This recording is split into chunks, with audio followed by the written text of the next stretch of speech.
मैंने इस साल हर so called gaming beast try कर लिया, लेकिन जैसे ही मैंने सैमसंग गैलेक्सी S25 अल्ट्रा उठाया, तब समझा what a real game changer feels like.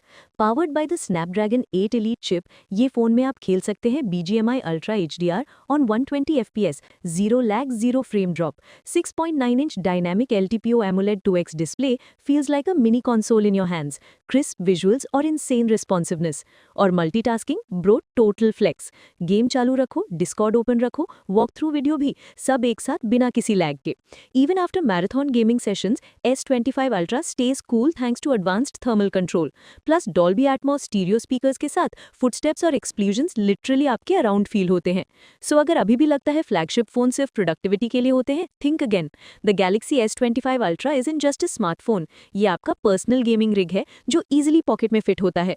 Switch to the best gaming smartphone of 2025, this Samsung Galaxy S25 Ultra.